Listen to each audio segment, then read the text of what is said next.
What is new, my Mystic crew? So we are got locals tomorrow.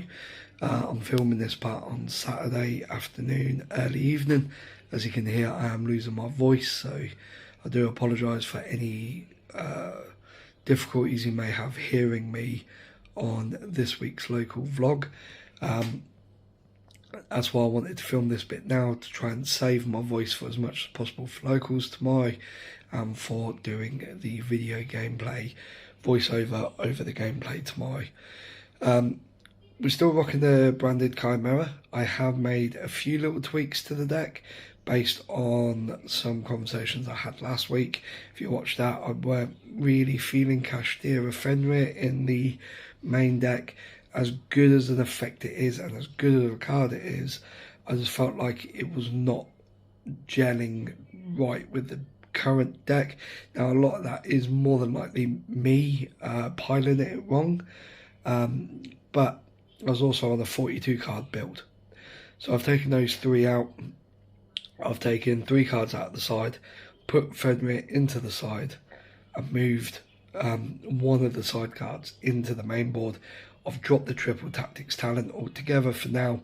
I had 2 in the side, but every time I sided it in, it just felt like it was... I never got it off. I never managed to resolve it. I even never drew it, or when I did draw it, my opponent just did not play anything during my turn. So as such, I just felt like it wasn't benefiting at this stage. Now, obviously things will tweak week to week, and there is still one card in the extra deck I'm not overly happy with because it's not coming up too much at locals, which is this guy. Now, don't get me wrong, at higher tournament play level, he will most probably come up a lot more, but for locals, he's just not. So I may look to sub him out if I don't get him, if I don't manage to resolve him at all this week. So I'll show you the deck, I'll show you the slight changes, and then we will go from there. Okay, so this is the deck, what we're running again. So the Chimera package, as you can see, is still the same, 3, 3, 3 and 3. However, now we are maining the end of Anubis rather than running it in the side. The idea is that I feel shutting down graveyards really helps in a lot more games than just 1 or 2 like I initially thought. And it's also a straight swap for Invader of Darkness for decks where they rely on their quick play spells more than their graveyard. Over to the branded package, we're still playing the larger branded package with the 2 Albars, the 3 fusion, the 1 Hexil light, the 3 opening, the white, the Aluba and the kit. The hand traps and board breakers, as you can see, Fenrir has been taken out, and the ashes have all been upgraded to the secret copies now. So we're rocking those secret imberbs and secret ashes, so very happy with that. I think Super Poly might be next, but I'm thinking about getting cross-outs this month with our budget. Here is the extra deck. As you can see, nothing has changed in the extra deck at all. However, like I said, this one might be subbed out next week and possibly replaced either with another Super Poly target or a second Aluba, just to keep that Albaz package alive a bit more. And here is our sideboard with our 3 Evenly, our 3 Nib, our 3 Droll, our 2 Lightning Storm, the Invader of Darkness and Fenrir. Now, again, Nib is a card I've been toying with taking out because their heavy combo decks at the moment all seem to be fire and they all seem to want to be destroyed. So I don't know if Nib's actually going to be beneficial this format, but I'm going to keep it in for now and see what we can do. So this is the deck, this is what we're running, and yeah, wish us luck. So tomorrow I will catch in with you guys at locals. And as always, we are going to Geek Retreat in Kettering, run by Dan and Fiona, 2 of the most wonderful and genuine nice people I've ever met. So if you're ever in the Kettering area, go check it out, go see them, and they are so helpful and so lovely. You'll have a great time there. But I will catch you there tomorrow. Hey guys, so we're now on the next day and I woke up feeling terrible. Whatever virus, cold, whatever I've got is kicking the crap out of me.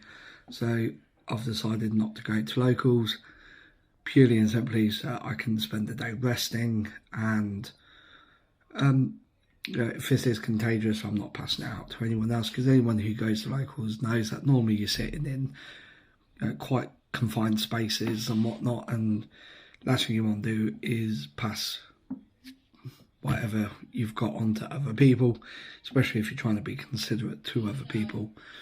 So what I'm going to do is I'm going to go over a more in-depth deck profile instead, just so I'm still getting the video out, because last week was essentially the first official week of Can I Pay for a Wedding using Yu-Gi-Oh cards. So I don't want to not get a video out on week 2. So this will be more of a deck profile and what I'm thinking compared to what the deck was and where I'm considering going with it. And maybe a test hand or two, depending on how long the deck profile and the deck crafting theory part goes. So again, sorry for that sound too energetic. I'm struggling a little bit, but like I said, I wanted to get a video out. So here we go. I will flick over and we will get to the deck profile. Okay, so here's the more in-depth deck profile. So we'll go over the main deck first of all. So first of all is the Chimera package. So 3 Cornfield Cotals, the 3 Mirror Sword Knight, the 3 Chimera Fusion, and the 3 Gazelle. Everyone is in agreement that this is the right ratio for all of these cards, 3, 3, 3 and 3. This is the one that some people differ on. So I run 3 Big Winged Baphomet. Now a lot of people only run this at 2, which I understand because it is a brick if you draw it. You do not want to draw this card. The only way it is good in hand in any sense of the word is if it is getting fused off with the Chimera Fusion, if you already have it, or if you already have it and Gazelle in hand. However, it is a case of the only scenario where that would actually come up is if you open Gazelle and Big Wing Baphomet, but not Mirror Sword Knight or Cornfield Coatal, and therefore you have to normal summon the Gazelle, add the Chimera Fusion, and then fuse off from there. That would be the only time realistically this would be beneficial, or of course if you're going into Guardian Chimera using this from hand. Other than that, it's not really a card you want to see in hand at all. The only reason why I'm running this at 3 is because when I was running it at 2, I was so much more reserved with the branded plays, because this is one of the only dark targets we have in deck, the other 2 being Aluba and Spriggan's Kit.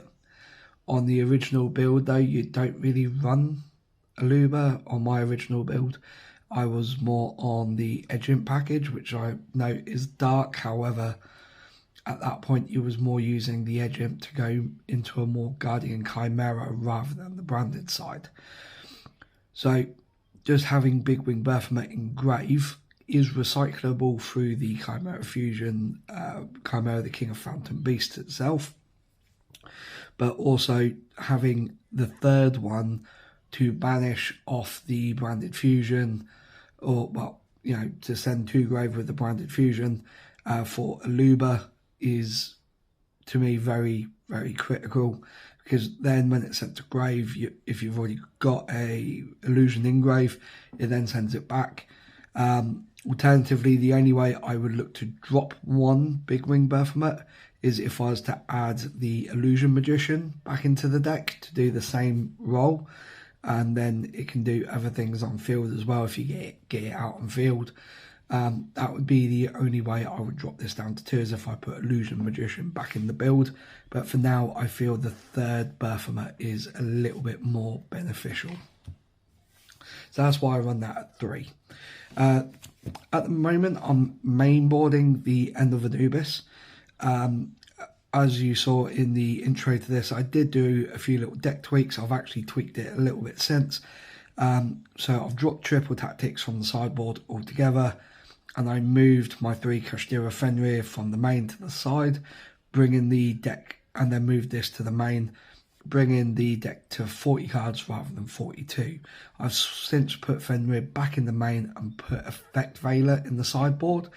because I feel on some brickier hands, maybe Fenrir would be more beneficial than Effect Railer. I might be wrong, but that's the point of this series, is to tweak this deck as we go. But still, at the moment, End of Anubis is in the main. It's absolutely brilliant for shutting down the graveyards. So yeah, can't really comment too much on that. It is a good card. Next up is my Albaz package. Now I am playing this a little fuller on than most. So we have our 3 Fallen of Albaz, our 3 Branded Fusion, one of which being an ulti, which is very nice. I do need to get 2 more ultis of that. As I said, we are running the Spriggan's kit, the branded in white. The light hex seal, this is purely for Dragoon. 3 branded opening and Aluba. Now, the branded opening and the Aluba, I'm not overly happy with. I'm not going to lie. I do feel they are, I'm just going to compact that down in a second. I do feel these cards add to the brick, but also bait the ash. But at the same point, the fact you need to discard a card in order to activate branded opening. If you're baiting ash, I just feel there could be a better ash bait than branded opening. And Aluba as well is just a garnet. You do not want to draw Aluba, because as soon as you draw Aluba, these 3 cards are then pointless. You run no other Despia monsters whatsoever, and it doesn't spec from deck or hand, it's only from deck. So if you open Aluba, which sometimes it does happen, 3 cards in your deck are then just absolutely dead draws. So I feel these are more bricky and ash baity than they are actually usable, and people are now starting to not even ash this and just wait for the branded fusion. So then you're neg 2 straight away just to get the branded fusion. Yes, you spec the Aluba, and then the Aluba adds the branded fusion, but you've had to use branded opening and discard the cards from your hand. So you neg 2 to spec 1, search the branded fusion or the branded in white, and that's when it then gets ashed. So I'm not overly happy with these 4 cards. I am considering moving back to the Edge Imp package, but I wanted to give it 1 more week with them just to see fully. In regards to the other branded cards, like I said, this is the right ratio. Sometimes you fall a little short with your Albazes if you don't cycle them right, or if your opponent interferes with their hand traps and stuff to stop you from getting them back in deck. But as a whole, 2 is more than enough. Now, these are the cards that some people do play or don't play. Spriggan's kit obviously can be searched through Big Wing Baphomet.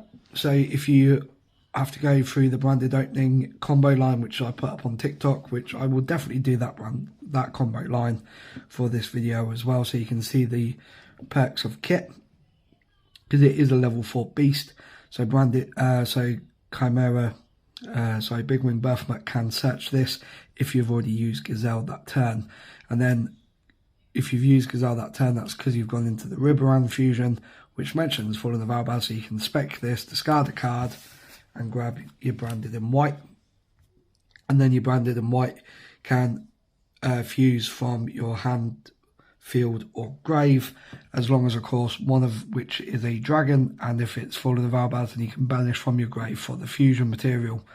So if you are going down this line, you grab your branded in white, you then activate your branded in white, banishing the Spriggan's kit and the Albaz from your grave to make a Libellion. Then you use the Libellion to spin itself and the Albaz back excuse me, to make Mirror Jade. So it's those 2 cards are worth keeping. And then this is purely in there to make Dragoon. So the way you make Dragoon with this is that this can be used as any fusion replacement, as long as it's either on the field or in the grave. Does not work from deck. So you use your branded fusion, sending this and Albaz to make Albion, and then use Albion's effect to banish this and the Fallen of Albaz from your graveyard to make Dragoon, this taking the role of Dark Magician. So you are left with Albion on the field, and that is the one bit about that I'm not overly happy with, is that at that point Albion's just a 2500 vanilla monster essentially until it's sent to the grave. Like I said, I have moved the effect Veiler to the sideboards, so at the moment hand trap wise we are only running the 3 Ash and the 3 Imperm. Now Ash is Ash, it's going to do wonderful against pretty much any deck. It's going to slow down any deck. May not stop it, but it will certainly slow it down. Imperm in this format is the same as a Vect Veiler. It's questionable at best. It will stop certain cards in the Fire King strategy. It will stop certain cards in every strategy. But then also in those same decks, they have ways to bounce or just dodge things like Effect Veiler and Imperm. Sword Soul is on the increase again and again thanks to, is it Heavenly Spheres or whatever the spell card is, quick play spell. You contribute your own worm to spec another one, or to add one to hand, which again just dodges the Imperm, dodges the Effect Veiler. Hell, even our deck does, thanks to Chimera Fusion being a quick play.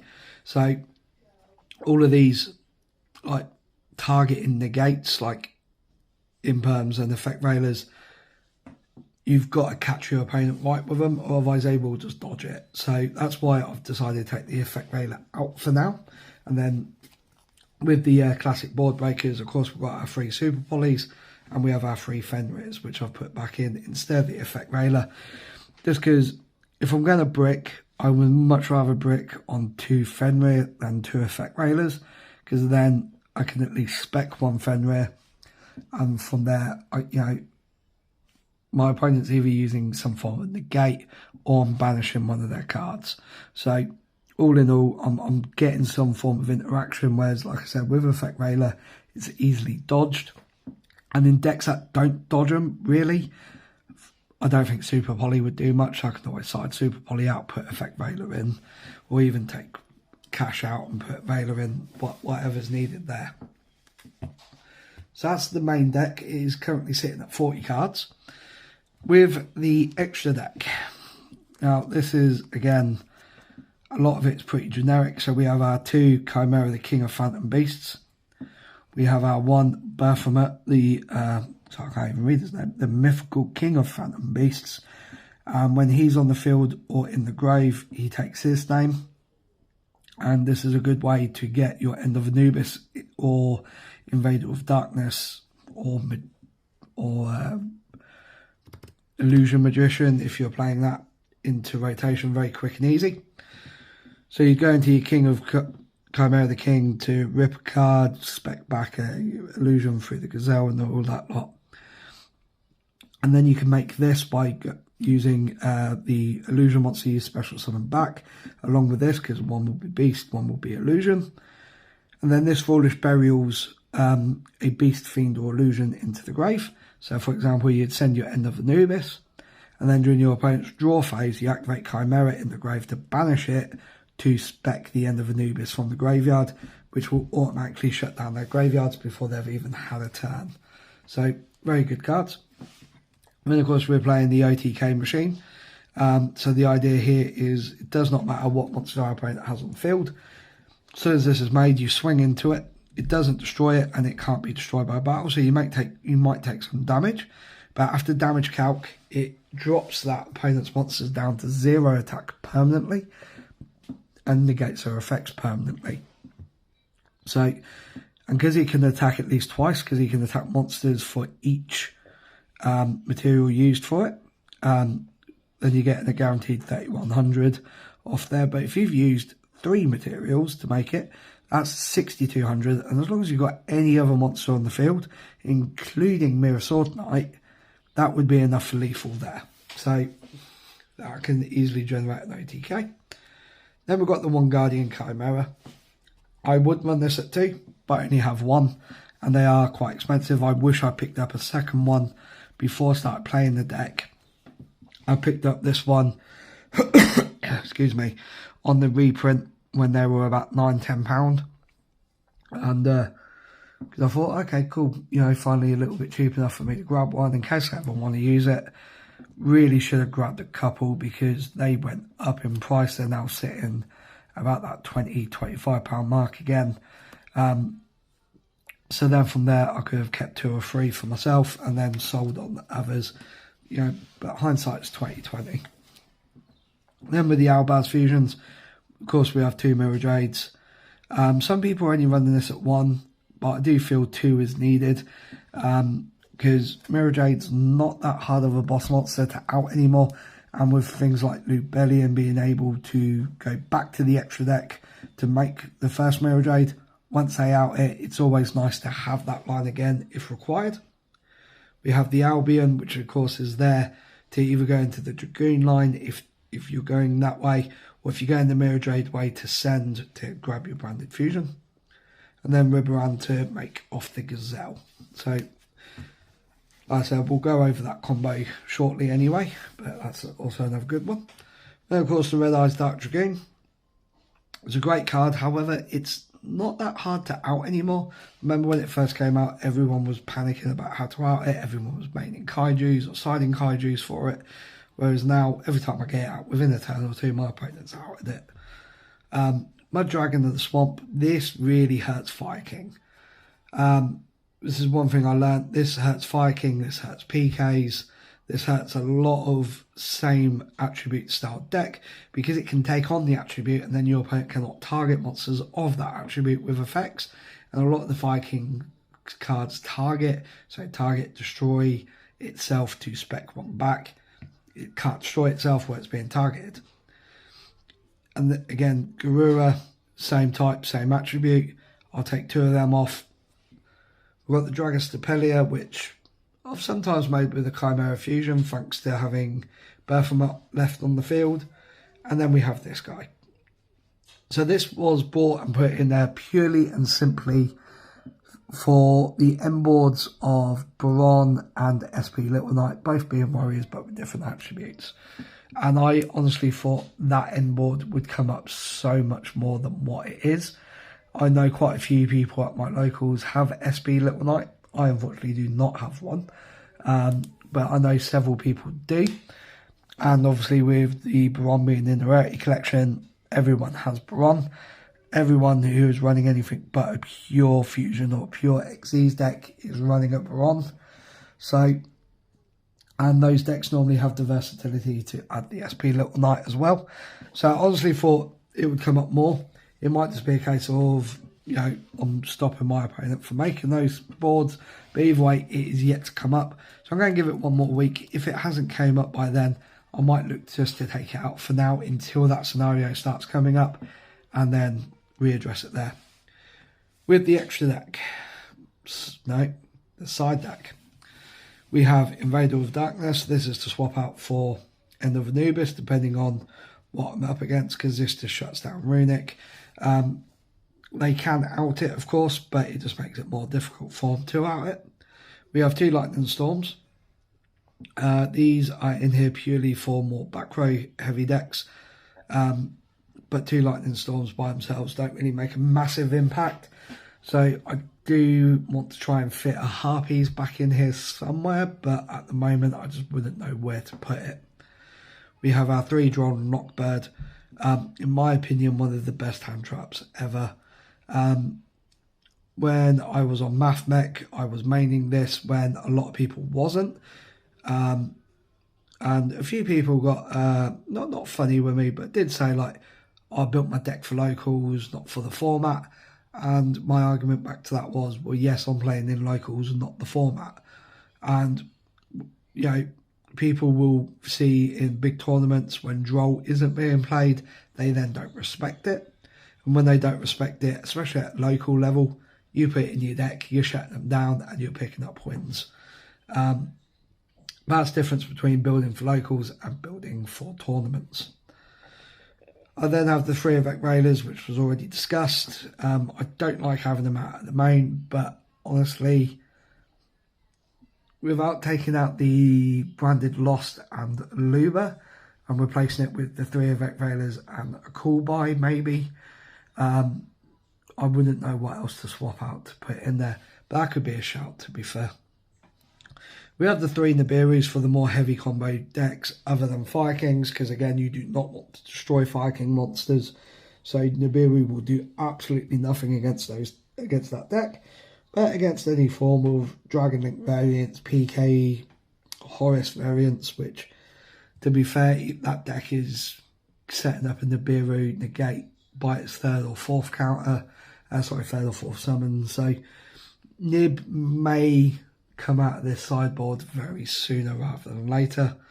And then of course evenly. Now this does obviously hurt every deck, because having things banished face down just isn't fun for any deck, and it does hurt. So that is the sideboard as well I'm running. If you have any suggestions, any comments, do please leave them. I'm always looking to improve. I am looking to pick up some cross-art designators, and then when I do get them, I will be tweaking and doing an overhaul of the deck at that stage based on what Lampy YGA posted. If you don't follow Lampy YGA, I suggest you do. The man is an oracle of information and definitely worth checking out. But he posted a deck list including crossouts, and it looks spicy. I want to give it a go. So that's it for the in-depth deck profile, and I will be back in just a moment with a combo tutorial. So back in just a moment.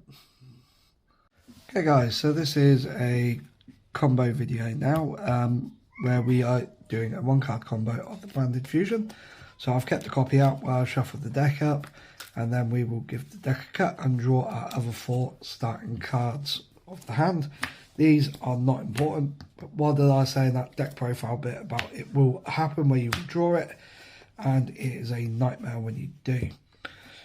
So, in fact, we've opened 2 Branded Fusions, a bit nuts, but there we go. So these other 4 cards are not important at this stage.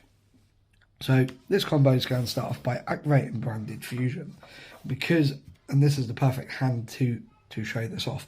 As you can see, we have 0 of the Chimera engine. We have nothing to get that live here. So from the Branded Fusion, we will go ahead and we will fuse off by sending to the graveyard from our deck 1 Gazelle and 1 Fallen of Albaz. So they go off to the graveyard, like so. And then we fuse together to make Rimmeron, which will be in that extra monster zone, but for the case of this, we'll just put it here. So now from here, what will happen is Gazelle will activate. When Gazelle is sent to the graveyard as fusion material, you can add 1 monster that mentions Chimera Fusion from deck to hand. So you would grab the Cornfield Kotal. Now, if you are concerned about Droll and Lockbird, just grab the Mirror Sword Knight straight away. Don't worry about the Cornfield. The Cornfield is nice to have the target negate as well. However, if you know Drolls are being ran at your locals, or if they are quite heavy in the format at this moment in time, just go for the Mirror Sword Knight. Don't get greedy, don't get overzealous. But for the sake of this video, we're going to go with that everything is okay. And we will discard the Cornfield Kotal for cost, which will allow us to grab a Mirror Sword Knight.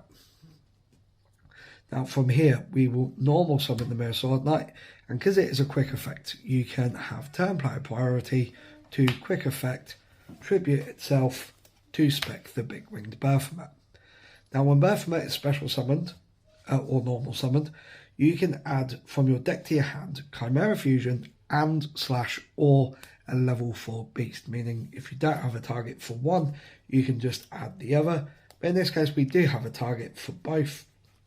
And through the normal Chimera line, which we might go over, just show you the bread and butter line of it, you would grab the Gazelle here as well. But we've already used the Gazelle effect, so that would be kind of pointless. So here we will grab Spriggan's Kit. Now, because we control a fusion monster that mentions Fallen of Albaz as material, we can spec Kit. So Kit will spec, and when Kit is spec'd, we can add from our deck to our hand. Well, it's from deck, grave, or banish zone, a branded spell or trap, but the cost is we have to put one of our cards from our hand to the bottom of the deck. So this way we're putting that Garnet Aluba back into the deck as well, which is actually quite nice. And we will now have branded in white in hand as well. From here, I'm going to go ahead and activate the Chimera Fusion, fusing off the Kit and the Baphomet. So I picked up the deck instead of the extra deck. This will fuse into Gazelle, Chimera, the king of mythical beasts. So I'm just going to move them down here so we've got all the monster zones we can. And now we will have a little chain going. So you can chain block the Chimera cards quite nicely here, because when this is fusion summoned, you can rip a random card out of your opponent's hand during the end phase, but you activate it on summon. So here we would activate Baphomet first as chain link 1. When it's sent to the grave as fusion material, we can spec back an illusion monster, such as a Mirror Sword Knight. And then this will be chain link 2, so therefore your opponent can't Ash, they can't Bell, they can't whatever, because you've chain blocked it. So then from there, we activate our Branded in White. So Branded in White will allow you to banish as long as you are using Albaz as a material. So as you can see here, fusion summon 1 fusion monster from your extra deck, use monsters from your hand or field as material, including a dragon. If you use Fallen of Albaz as one of the materials from your hand, field, or by banishing itself from the graveyard, so you can go ahead and banish the Fallen of Albaz as well. So we will banish the Albaz and the Baphomet, and off they go. So I've just banished everything else in the grave. It's not what we want to do. And this will make the Lubellion. Now the Lubellion effect will activate by discarding of a card. Here, out of these 3 cards, I'm going to discard the Fenrir because it is the least impactful. Obviously, if this wasn't a combo video, you would have spec'd Fenrir first before activating that initial branded fusion and added a second copy of Fenrir. So, you know, just for the sake of it, let's pretend I did that. So before everything else, Fenrir was spec'd, and we grab a second copy of Fenrir, which is now the card we will discard for Lubellion to shuffle itself back, along with the Albaz to get the Mirror Jade. Now, you could just pass here, because here you have the Chimera Cornfield Kotal, target negate, we have the monster negate, we have the Ash in hand, which is irrelevant because it's just a random card. We have the Fenrir effect, which is again irrelevant because it was just a random card in hand. But we have the extra deck negate and the Mirror Jade banished. However, you can now activate the Cornfield Code, the Chimera Fusion side, to add it back to hand. Now, during your opponent's turn, during draw phase, you can quick effect tribute this to send it off to get another copy of Big Wing Baphomet, which will add Gazelle, and another Chimera Fusion. Alternatively, depending on what your opponent's playing, if it's turn 1 or turn 2, so this is where the first splinter comes from. So splinter 1 is you set this, you pass. During your opponent's turn, you tribute. So then you spec and you grab the Chimera and the Chimera Fusion. The Gazelle and the Chimera Fusion. So therefore you can activate to go into Guardian Chimera during your opponent's turn, fusing 1, 2, 3. Off they all go after you've used the negates, of course, and then both of these will trigger, so you can add one, you can spec one back, yada yada yada. So that's the first splinter, which is a very good splinter. I'm not going to lie to you, it is very, very good. However, alternatively, the other splinter you could do here is just activate that Chimera Fusion still during your turn, fusing these off into the Baphomet Fusion, which will now activate Foolish Burying You, a Fiend, Beast or Illusion. So you send the end of Anubis, and then during your opponent's standby phase, you banish your Gazelle, your Chimera, to spec back the end of Anubis to shut off the grave effects. So that's the other splinter. So you can have a 2 card pop in the draw, or you can have shut down the graves. Either way, this still has the negates because he takes on the Chimera name while he's on the field. So all in all, pretty strong end board. What I'm going to do is just reset the deck, and then I will just show you the very basic Chimera combo line for anyone who's new to the deck at this stage. I can't see anyone who is, but just on the off chance, I'll show you the very basic bread and butter combo. So one moment. Okay, so here we are for the bread and butter combo, and it starts with either of the two cards you see here, the Cornfield Kotal or the Mirror Sword Knight. Now, for the sake of this, Kotal is in my opinion, the better one, as long as you know you are free to play. Like I said, as soon as you activate Kotal and you add the Mirror Sword Knight, if your opponent draws you, you kind of pretty much stop there. Whereas Mirror Sword Knight will spec out the Baphomet, and then the Baphomet will activate. So then if your opponent draws you, it's too late, you've already got your cards in hand. Same with Ash and everything else, both of which hurt this combo very much. So, but just for the basis of it, I'm going to go on that we are free to play.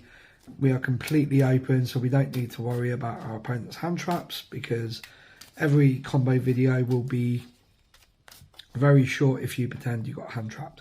So there's the deal, there's the cut, and there was the 4 other cards, which again are completely pointless. And right, okay, when I said about bricking on this package, I didn't mean this bad. My God, could you imagine actually opening this hand at locals? Jesus Christ, I think I'm going to rework this deck before next week opening, before next week's locals, because that's a joke. Anyway, so here, thankfully, we would have our Kotal. So you discard the Kotal for cost, which will allow you to add Mirror Sword Knight, which you will then normal summon. So that's your normal summon done. You would tribute the Mirror Sword Knight for cost, specking out the Big Wing Baphomet. And when Baphomet is spec'd, you can grab, like I said, either a level 4 beast and / or the Chimera Fusion. In this case, we're grabbing both. We activate the Chimera Fusion, fusing these together to go into Chimera the Phantom Beast. So again, you have your chain blocking here. So chain 1 Gazelle allows you to grab an illusion monster from deck to hand. Chain 2 is Big Wing Baphomet to special summon an illusion monster back from your grave. Then chain link 3, this will rip a card out of your opponent's hand. So chain resolves backwards, this will rip a card out of the hand during the end phase, and then Baphomet will chain link whatever to spec back the Mirror Sword Knight, and then we grab another copy of Cornfield Kotal. So reason why I always grab another copy of Kotal is because if you require monsters to have different names, you now have monsters with different names. Sorry, that's our grave. We now have monsters with different names. Or alternatively, if you start this combo off with Mirror Sword Knight, and at this point you were still not drolled, you can now activate the Kotal, discarding of it, to grab another copy of Mirror Sword Knight, to then get the Kotal effect off in grave as well. Now we activate the Chimera Fusion, adding it back to hand, which now we can set, and you can pass there. So again, during your opponent's turn, you can activate to fuse off all 3 to go into Guardian Chimera. Of course, after you've used the Kotal, and you would tribute this off to get the Big Wing Baphomet to get the other stats again. Alternatively, you could go Chimera Fusion here, fuse these 2 off because it's in hand, so it doesn't really hurt, to go into the Baphomet. And again, the Baphomet, Foolish Burial is your end of Anubis. And then during your opponent's standby phase, you activate the Chimera, banishing itself for cost to spec back the end of Anubis. And then during their draw phase, you quick effect, tribute for cost to get your Big Wing Baphomet, wherever my other copies are. There they go. Which will then, of course, add you your copies of Gazelle and another Chimera Fusion to hand.